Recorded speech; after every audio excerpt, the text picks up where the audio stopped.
நம்ம இப்போ ஆட்டோகேடில் 2D comments வந்து கண்டினியூஸாக பார்த்துட்டு வரோம். இதில் யாரும் புதுசாக பார்க்குறீங்க அப்படின்னா மறக்காமல் சப்ஸ்கிரைப் பண்ணிவிட்டு ஆல் பட்டனையும் நீங்கள் ப்ரெஸ் பண்ணுங்கள். அப்போ தான் அடுத்தடுத்த வீடியோஸ் வந்து உங்களுக்கு தொடர்ந்து வரும். நமக்கு இப்போ நம்ம கடைசியாக என்ன பார்த்தோம் அப்படின்னா லெங்க்தன் அப்படின்ற கமாண்டில் நம்ம பார்த்துருக்கோம் இல்லையா. இன்றைக்கி நம்ம அடுத்து என்ன பார்க்க போகிறோம்னா ட்ரிம் அப்படின்னு ஒரு கமாண்ட் பார்க்க போகிறோம். ரைட்டா? பொதுவாக நம்ம அர்த்தம் அப்படின்னா குறைக்கிறது இல்லையா. ஸோ குறைக்கிறது அப்படின்னா இப்போ நமக்கு தேவையான ஒரு லைன் வந்து நம்ம என்ன பண்ணலான்னு பார்த்தீங்கன்னா கட் பண்ணிக்கலாம். நம்ம இப்போது ஒரு எக்ஸாம்பிள் இப்போ இந்த மாதிரி லைன் போட்டிருக்கோம்னு வச்சுக்கோங்க.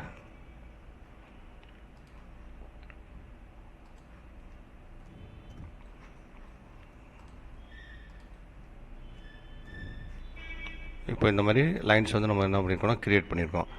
எனக்கு இப்போ என்ன செய்யணும் இப்போ அப்படின்னா இந்த மேலே ஹரிசாண்டல் லைன் போகுது பார்த்தீங்களா. இப்போ நான் ப்ளூ கலரில் செலக்ட் பண்ணி காமிச்சிருக்கேன்ல, இந்த லைனை கிராஸ் பண்ணி போகிற மேலே இருக்க அந்த 2 குட்டி லைனையும் என்ன பண்ணணும் அப்படின்னா கட் பண்ணி எடுக்கணும்னு வச்சுக்கோங்க. ஸோ அப்போ அந்த மாதிரி தேவையில்லாத லைனை நம்ம கட் பண்ணிட்டு என்ன கமாண்ட் யூஸ் பண்ணுவோம்னா ட்ரிம்ங்கிற கமாண்ட் வந்து யூஸ் பண்ணுவோம். ஸோ அப்போ நம்ம என்ன பண்ணுறோம், மாடிஃபைல ட்ரிம்ங்கிற கமாண்டுக்குள்ளே போகிறேன். ட்ரிம்குள்ளே போனோன்னே இப்போ என்ன கேள்வி கேட்குது பாருங்களேன், செலக்ட் கட்டிங் எட்ஜ் அப்படின்னு கேட்குதா. ஆக்சுவலாக செலக்ட் ஆப்ஜெக்ட் தான் கேட்குது, அதுக்கு மேலே என்ன மெசேஜ் வருதுன்னா செலக்ட் கட்டிங் எட்ஜஸ் அப்படின்னு ஒரு மெசேஜ் வரும். ஆக்சுவலாக இந்த இடத்துல கட்டிங் எட்ஜஸ்னால் என்ன அப்படின்னா எந்த ஆப்ஜெக்டை கிராஸ் பண்ணி போகிறத நம்ம கட் பண்ண போகிறோம். நல்லா பார்த்துக்கோங்க, எந்த ஆப்ஜெக்டை கிராஸ் பண்ணி போகிறத நம்ம கட் பண்ண போகிறோம், அதுதான் நமக்கு வந்து என்னென்னா கட்டிங் எட்ஜ். இப்போ நான் என்ன சொன்னேன் உங்ககிட்ட அப்படின்னா இந்த ஹரிசாண்டல் லைனை கிராஸ் பண்ணி போகிறது தான் கட் பண்ண போகிறோன்னு சொன்னேன் இல்லையா. அப்போ இந்த இடத்துல நம்ம கட்டிங் எட்ஜாக நம்ம எதை கொடுக்கணும் அப்படின்னு பார்த்தீங்கன்னா இந்த லைனை வந்து நம்ம என்ன பண்ணுறோம், கட்டிங் எட்ஜாக கொடுத்துட்டோம். ஸோ கட்டிங் எட்ஜ் கொடுத்தாச்சு. அது திரும்ப என்ன கேட்குதுன்னா செலக்ட் ஆப்ஜெக்ட்ஸ் கேட்குதா. இப்போ நம்ம என்ன பண்ணக்கூடாதுன்னா போய் இந்த ஆப்ஜெக்டை செலக்ட் பண்ணிடக்கூடாது. அப்போ ஆட்டோகேட் என்ன பண்ணணும்னா இதையும் ஒரு கட்டிங் எட்ஜாக எடுத்துக்கும். ஸோ அப்போ இந்த இடத்துல என்ன பண்ணுறோம் அப்படின்னா செலக்ட் ஆப்ஜெக்ட் கேட்குறப்ப மறக்காமல் என்ட்ரு பண்ணிட்டீங்கன்னு வச்சுக்கோங்களேன்.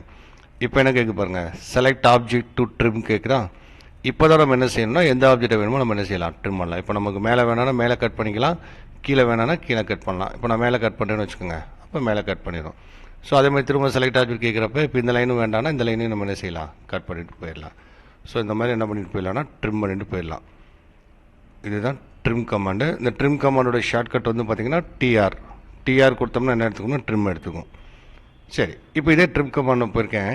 இப்போ நான் என்ன பண்ணுறேன்னா இப்போ இது வந்து ஒரு கட்டிங் எட்ஜு, அதே மாதிரி இது ஒரு கட்டிங் எட்ஜ் கொடுக்குறோன்னு வச்சுக்கோங்களேன். 2 கட்டிங் எட்ஜ் கொடுத்துருக்கேன். கொடுத்துட்டு நான் இப்போ என்ட்ரு பண்ணுறேன்னு வச்சுக்கோங்க. செலக்ட் ஆப்ஜெக்ட் ட்ரிம் கேட்குதுல, அப்போ நான் என்ன பண்ணுறேன்னா நான் மேலே செலக்ட் பண்ணுறேன்னு வச்சுக்கோங்களேன். அப்போ மேலே இருக்க கட்டிங் எட்ஜ் வரையிலும் நம்ம வந்து என்ன பண்ணலாம்னா கட் பண்ணிடலாம்.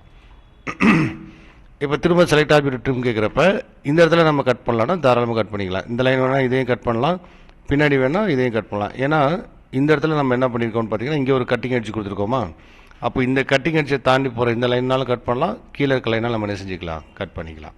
இப்போ இதை வந்து கட் பண்ண முடியாது, ஏன்னா இடையில வந்து கட்டிங் எட்ஜ் நமக்கு கிராஸ் ஆகலை, அதனால் கட் பண்ண முடியாது.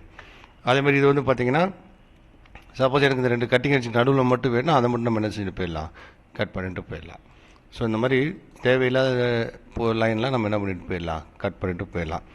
அப்போ இந்த ட்ரிம் கமாண்ட் வந்து ஒன்லி லைனுக்கு மட்டும் தானா அப்படின்னு பார்த்தீங்கன்னா அப்படி கிடையாது. எந்த கமாண்டாலும் சர்க்கிளில் நம்ம ஆர்க்கு எதனாலும் நம்ம என்ன செய்யலாம், ட்ரிம் பண்ணலாம். இப்போ ஒருவேளை எனக்கு இந்த மாதிரி ஒரு ஆப்ஜெக்டில் எனக்கு இப்போ என்ன தேவைப்படுது அப்படின்னா இந்த லைன் தேவை, அதுக்கப்புறம் கீழே இருக்க இந்த கர்வ் வேணும், திரும்ப வந்து இந்த லைன் வேணும்னு வச்சுக்கோங்களேன். அப்போ நம்ம உள்ளே இருக்க லைனும் மேலே இருக்க கர்வ் மட்டும் நம்ம என்ன செய்யணும், இப்போ கட் பண்ணணும். அப்போ நான் இந்த இடத்துல என்ன பண்ணுறேன்னா ட்ரிம் கமாண்ட் போயிட்டு இப்போ இதை வந்து நான் ஃபஸ்ட்டு வந்து கட்டிங் எட்ஜாக கொடுத்துறேன்னு வச்சுக்கோங்க. கொடுத்துட்டு இப்போ என்ன கேட்குது, செலக்ட் ஆப்ஜெக்ட் ட்ரிம்ங்கிறப்ப மேலே இருக்க ஆப்ஜெக்ட் செலக்ட் பண்ணிங்கன்னா மேலே இருக்க கர்வ் மட்டும் என்ன ஆயிரும், ட்ரிம் ஆயிரும். சரியா? திரும்ப நம்ம ட்ரிம் கமாண்ட்குள்ளே போயிட்டு இப்போ கட்டிங் எட்ஜ் கேட்குறப்ப நான் என்ன பண்ணுறேன்னா இந்த ஆர்க்கை வந்து நம்ம என்னவா கொடுக்குறோம்னா கட்டிங் எட்ஜாக கொடுத்துறோம். ஸோ அப்போ இது வந்து கட்டிங் எட்ஜாக கொடுத்துட்டு என்ட்ரு பண்ணிட்டீங்கன்னா செலக்ட் ஆப்ஜெக்ட் ட்ரிம் கேட்குதா. அப்போ நீங்கள் இந்த சைடு வச்சு கிளிக் பண்ணிங்கன்னா என்ன ஆகும்னா இது மட்டும் கட் ஆயிரும், இல்லை ரைட் சைடு வச்சிங்கன்னா இது மட்டும் போயிடும், இல்லை நடுவில் வேணால் நடுவில் மட்டும் வச்சு என்ன செஞ்சுட்டு போயிடலாம், செலக்ட் பண்ணிங்கன்னா ஆட்டோமேட்டிக்காக நமக்கு ட்ரிம் ஆயிரும். ஸோ அப்போது ஒரு ட்ராயிங்கில் ஒரு கர்வ் வேணும் அப்படின்னா எல்லா நேரமே நம்ம ஆர்க் கமாண்ட்லேயே தான் போடணும்னு அவசியம் இல்லை. நம்ம என்ன செய்யலாம், ட்ரிம் போட்டு சர்க்கிள் போட்டு ட்ரிம் கமாண்டில் என்ன பண்ணிட்டு போயிடலாம்னா ட்ரிம் பண்ணிட்டு போயிடலாம், அதுவும் பண்ணலாம். இதுதான் ட்ரிம் கமாண்டு. அதே மாதிரி இப்போ அடுத்து என்ன பண்ண போகிறோம்னா எக்ஸ்டெண்டுன்னு ஒரு கமாண்டு. நார்மலாக எக்ஸ்டெண்டுனாலே நமக்கு என்ன அர்த்தம்னா நீட்டி விடுறது இல்லையா. ஸோ இப்போது எனக்கு என்ன பண்ணணும்னா இப்போ நான் வந்து ஒரு லைன் ட்ரா பண்ணுறேன்னு வச்சுக்கோங்களேன். இப்போ சப்போஸ் இப்போ லைன் ட்ரா பண்ணுறேன், இந்த மாதிரி ஒரு 2 3 லைன் இருக்குன்னு வச்சுக்கோங்க. இப்போ எனக்கு என்ன செய்யணும்னா, இப்போ ஒருவேளை இந்த லைன் இருக்கு இல்லையா, இப்போ நான் கீழே செலக்ட் பண்ணி காட்டுறேன். இந்த லைன் இருக்குது. இந்த லைனை எனக்கு என்ன செய்யணும்னா, இந்த வெர்டிக்கல் லைன் இருக்குது பாருங்கள், இது வரையும் எனக்கு என்ன பண்ணணும்னா நீட்டி விடணும். ஸோ இது வந்து நமக்கு எவ்வளோ லெங்க்த்துன்னு தெரியாது. ஒருவேளை தெரிஞ்சிச்சுன்னு வச்சுக்கோங்களேன், லெங்க்த் கமாண்ட் வச்சு நம்ம என்ன செஞ்சிடலாம், பண்ணிடலாம். ஸோ அப்போ இந்த மாதிரி சுச்சுவேஷனில் நம்ம என்ன பண்ணுறோம் அப்படின்னு பார்த்தீங்கன்னா, அடுத்த கமாண்ட் வந்து பார்த்தீங்கன்னா எக்ஸ்டெண்டுன்னு ஒரு கமாண்ட். அப்போ ஒரு ஆப்ஜெக்டை இன்னொரு ஆப்ஜெக்ட் வரலும் நீட்டி விடணும் அப்படின்னா நம்ம என்ன கமாண்ட் யூஸ் பண்ணிக்கலாம், எக்ஸ்டெண்டுங்கிற கமாண்ட் யூஸ் பண்ணிக்கலாம். ஸோ அப்போ நான் எக்ஸ்டெண்ட் கமாண்ட் போகிறேன்னு வச்சுக்கோங்க. இப்போ என்ன கேட்குது நம்மகிட்ட அப்படின்னு பார்த்தீங்கன்னா, ஃபஸ்ட் என்ன கேட்குது பாருங்கள், செலக்ட் பவுண்டரி எட்ஜஸ்னு ஒரு கேள்வி கேட்குது பார்த்தீங்கன்னா, நான் ஹைலைட் பண்ணி காமிச்சிருக்கேன் பாருங்கள், செலக்ட் பவுண்டரி எட்ஜஸ். அதுக்குரிய செலக்ட் ஆப்ஜெக்ட் கேட்கும். ஆக்சுவலாக பவுண்டரி எட்ஜஸ் அப்படின்னா என்ன அப்படின்னா, எந்த ஆப்ஜெக்ட் வரையிலும் நம்ம எக்ஸ்டெண்ட் பண்ண போகிறோமோ அதுதான் பவுண்டரி எட்ஜ். இப்போ இந்த கேஸில் நான் உங்களுக்கு என்ன சொல்லியிருக்கேன்னா, இந்த வெர்டிக்கல் லைன் வரையில் நம்ம எக்ஸ்டெண்ட் பண்ண போகிறோன்னு சொன்னேன்னா, அப்போ இதுதான் இப்போ நம்ம பவுண்டரி எட்ஜாக கொடுக்க போகிறோம். ஸோ அப்போ இந்த இடத்துல பவுண்டரி எட்ஜஸ் கேட்குறப்ப நான் என்ன பண்ணுறேன்னா, அந்த வெர்டிக்கல் லைனை செலக்ட் பண்ணுறேன். ஏன்னா இது வரையிலும் தான் எனக்கு எக்ஸ்டெண்ட் பண்ணணும். சரி, கொடுத்துட்டேன். திரும்ப செலக்ட் ஆப்ஜெக்ட் கேட்கும். இப்போ நம்ம ட்ரிம்மில் பண்ண மாதிரி இங்கேயே நம்ம என்ன செய்கிறோம்னா, ஜஸ்ட் என்டர் மட்டும் பண்ணிட்டீங்கன்னு வச்சுக்கோங்களேன். அடுத்து என்ன கேட்குதுன்னா, select object to extend. So எந்த ஆப்ஜெக்ட் எக்ஸ்டெண்ட் பண்ணணும், இப்போ இந்த ஆப்ஜெக்ட் எக்ஸ்டெண்ட் பண்ணுறோன்னு வச்சுக்கோங்க. இதுலேயுமே நமக்கு 2 எண்டு பாயிண்ட் இருக்கு இல்லையா. ஒருவேளை நான் இந்த சைடு வச்சு கிளிக் பண்ணேன்னு வச்சுக்கோங்களேன், AutoCAD என்ன பண்ணுன்னா இந்த சைடு தான் எக்ஸ்டெண்ட் ஆக பார்க்கும். ஆனால் இங்கிட்ட நம்ம என்ன கொடுக்கல அப்படின்னா, பவுண்டரி எட்ஜே கொடுக்கலங்கிறதுனால இந்த சைடு போகாது. ஸோ அதனால் நம்ம இந்த சைடு எக்ஸ்டெண்ட் பண்ண முடியாது. இதே இந்த சைடு வச்சு கிளிக் பண்ணிங்கன்னா என்ன ஆகும்னா எக்ஸ்டெண்ட் ஆகிடும். பார்த்தீங்கன்னா எக்ஸ்டெண்ட் ஆகிடுச்சா. ஸோ கிளிக் பண்ணிங்கன்னா எக்ஸ்டெண்ட் ஆகும். அப்போ இந்த பவுண்டரி எட்ஜில் டச் ஆகக்கூடிய எந்த ஆப்ஜெக்டாலும் நம்ம என்ன செய்யலாம்னா எக்ஸ்டெண்ட் பண்ணிட்டு போயிடலாம். ஸோ இந்த மாதிரி எக்ஸ்டெண்ட் பண்ணிடலாம். பார்த்தீங்கன்னா 2 ஆப்ஜெக்ட்டுமே எக்ஸ்டெண்ட் ஆகிடுச்சா. ஸோ இந்த மாதிரி எக்ஸ்டெண்ட் பண்ணலாம். இந்த எக்ஸ்டெண்ட் கமாண்டோட ஷார்ட்கட் வந்து இஎக்ஸ் கொடுத்தா என்ன எடுத்துக்கோம்னா எக்ஸ்டெண்ட் எடுத்துக்கும். இப்போ நம்ம ஒரு பவுண்டரி எட்ஜ் கொடுத்த மாதிரியே பார்த்தீங்கன்னா எத்தனை பவுண்டரி எட்ஜ்னாலும் கொடுத்துக்கலாம். இப்போ நான் திரும்ப எக்ஸ்டெண்ட் கமாண்டுக்குள்ள வந்திருக்கேன். பவுண்டரி எட்ஜ் கேட்குறப்ப நான் என்ன பண்ணுறேன்னா, இது ஒரு பவுண்டரி கொடுக்குறேன், இதுவும் ஒரு பவுண்டரி எட்ஜாக கொடுக்குறேன். ரெண்டுமே பவுண்டரி எட்ஜாக கொடுத்துட்டு இப்போ நான் என்டர் பண்ணுறேன்னு வச்சுக்கோங்க. செலக்ட் ஆப்ஜெக்ட் எக்ஸ்டெண்ட் கேட்குறப்ப இந்த சைடு கொடுத்தா என்ன ஆகும்னு பார்த்தீங்கன்னா இங்கிட்ட வந்து எக்ஸ்டெண்ட் ஆகும்.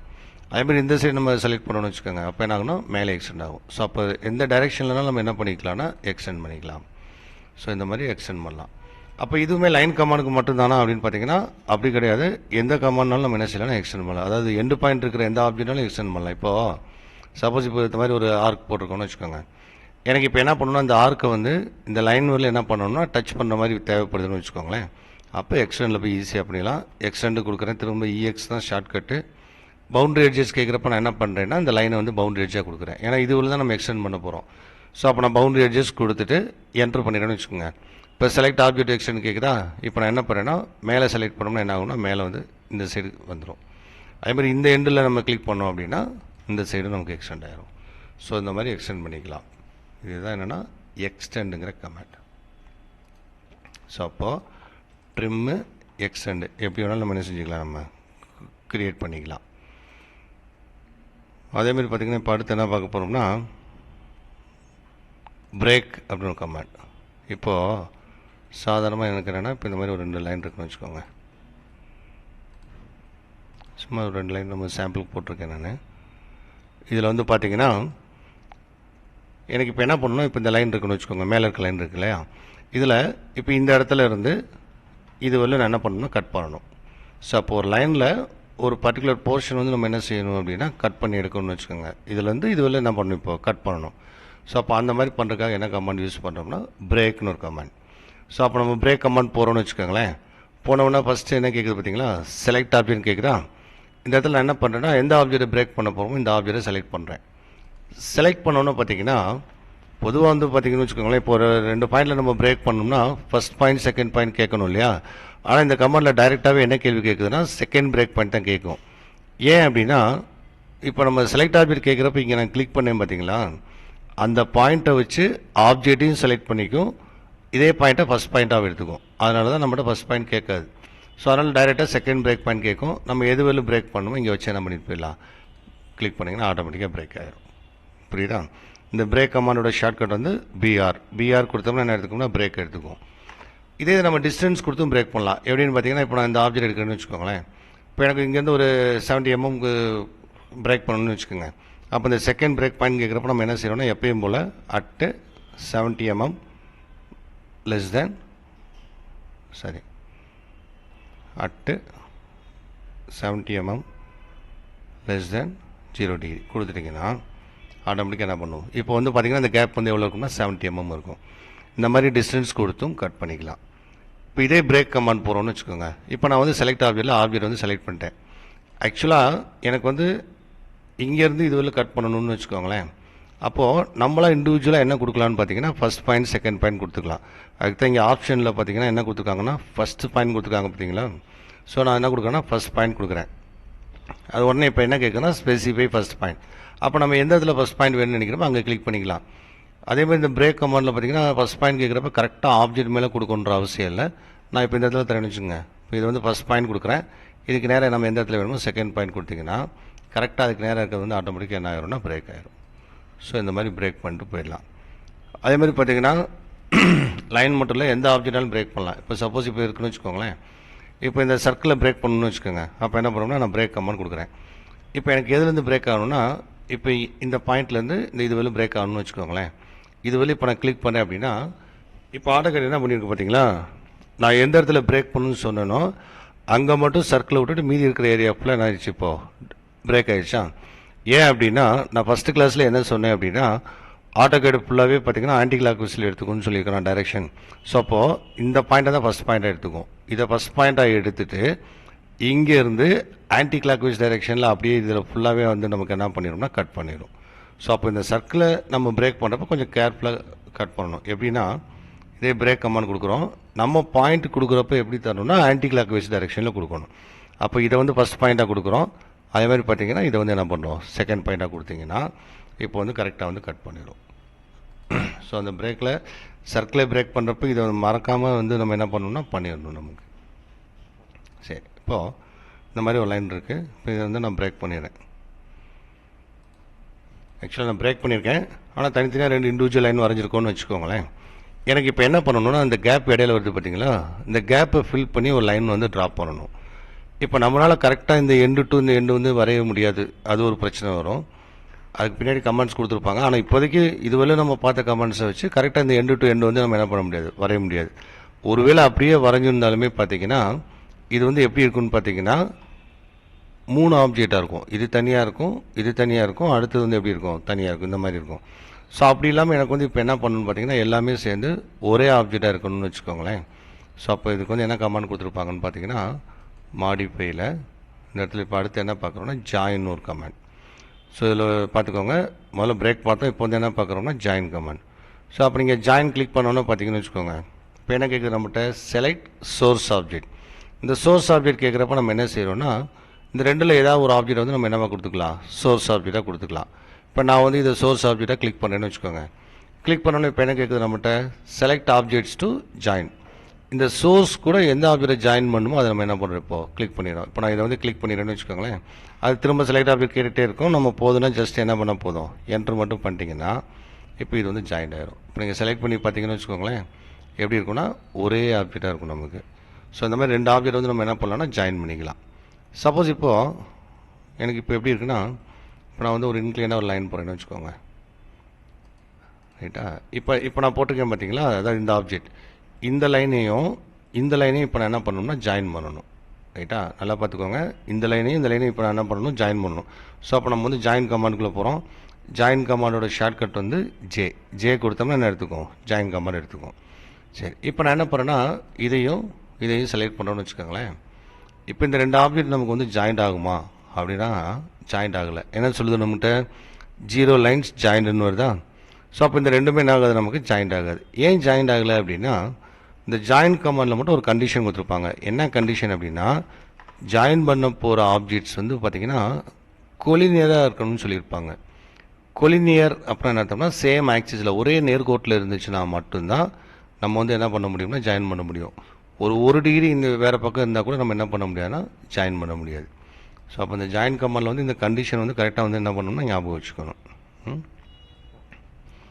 சரி, இப்போ நான் வந்து பாலிலைனில் ஒரு லைன் வந்து ட்ரா பண்ணியிருக்கேன். லைனுக்கும் பாலிலைனுக்குள்ள டிஃப்ரென்ஸ் நான் ஏற்கனவே சொல்லியிருக்கேன் இல்லையா, ஃபஸ்ட் கிளாஸ்லேயே சொல்லியிருப்பேன். ஸோ லைனாக தனித்தனியாக இருக்கும், பாலிலைனாக எப்படி இருக்கும், சிங்கிளாக இருக்கும். இப்போ இது வந்து நான் எப்படி வச்சுருக்கேன்னா பாலிலைனில் ட்ரா பண்ணியிருக்கேன். ஸோ அப்போ என்னென்னா இப்போ நான் செலக்ட் பண்ணேன்னா எல்லாமே எப்படி செலக்ட் ஆகுது பார்த்தீங்களா, ஒரே ஆப்ஜெக்டாக செலக்ட் ஆகுதா. எனக்கு இப்போ என்ன பண்ணணும் அப்படின்னா இந்த பாலிலைனில் வரைஞ்சிருக்க கமாண்டை வந்து லைன் கமாண்டை கன்வெர்ட் பண்ணணும். அப்போ என்னென்னா ஒவ்வொன்றும் தனித்தனி ஆப்ஜெக்டாக நமக்கு என்ன செய்யணும் வரணும்னு வச்சுக்கோங்க. அப்போ இந்த மாடிஃபைல இப்போ நம்ம லாஸ்ட்டாக என்ன பார்க்குறோன்னா எக்ஸ்ப்ளோர்னு கமாண்ட்.